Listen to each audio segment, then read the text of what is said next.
नमस्कार साथियों, जय जिनेन्द्र।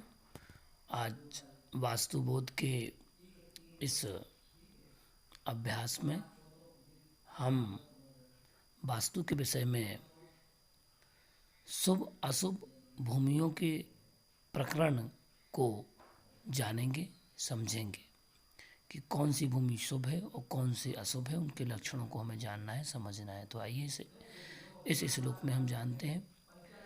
अग्निदग्धा दुर्गन्धिश्च श्मशान समीपस्थ भूः कंटकी सविज्जीवैः भूवर्जया हिंसात्मकी।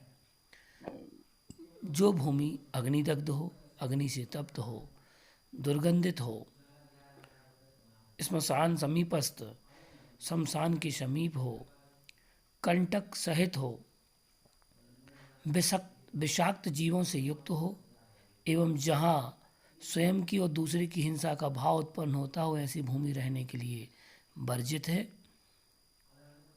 रंध्रवती च सासल्या रुक्षी निम्ना वाल्मीकिश्च विवर्णा विषमा वर्जया तैलगंधयुता भुवि।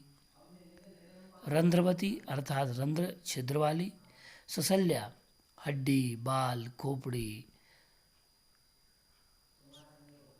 से युक्त भूमि, उसे हम ससल्य भूमि कहते हैं। रूखी, रुक्ष हो, झुकी हुई हो, बामी वाली हो, खराब रंग हो जिसका, आड़ी टेढ़ी, ऊंची नीची और तैल गंधयुता, तेल की गंध वाली भूमि हो, जिस भूमि से तेल की गंध आती हो, ऐसी भूमि रहने के लिए, निवास करने के लिए सदा ही वर्जित है।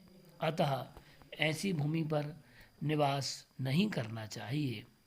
रंध्रवती च सासल्या रुक्षी निम्ना वाल्मीकिश्च विवर्णा विषमा वर्जया तैल गंध युता भुवि।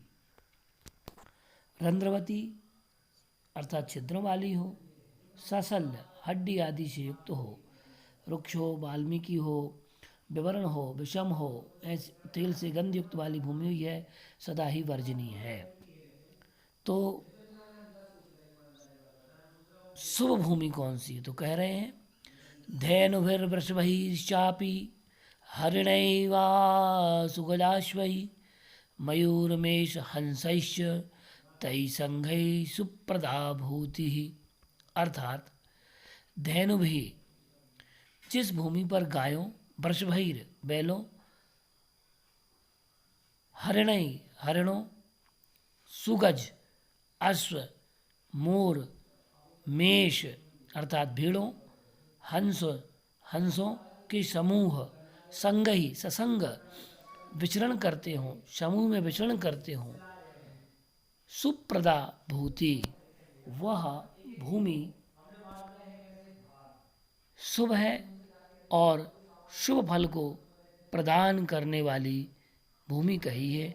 जहाँ पर गायों का विचरण होता हो, बैलों का विचरण होता हो, हरिण आदि का विचरण होता हो, गज, अश्व, मोर, भेड़ और हंसों के समूह जहाँ निरंतर विचरण करते रहते हों, ऐसी भूमि सदैव शुभ फल को प्रदान करने वाली वास्तुशास्त्र के अंतर्गत कही गई है। अतः ऐसी भूमि पर आँख बंद करके भवन का निर्माण करा देना चाहिए। ये वास्तुशास्त्री को इन लक्षणों का ध्यान विशेष रूप से रखना आवश्यक है।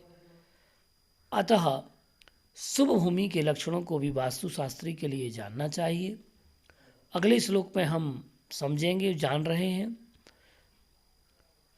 श्रीमधुकाम्रं खदिरः सप्तपर्णाशोकनिम्बं दाळिं खर्जूरयुक्ता भूमि सदा शुभप्रदा।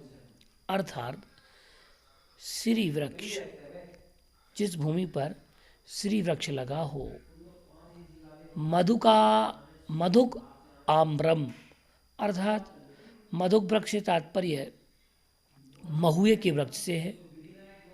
खदिरा, खदिर वृक्ष, आम्र वृक्ष, सप्तपर्ण वृक्ष, नींबू, दाड़िम, खजूर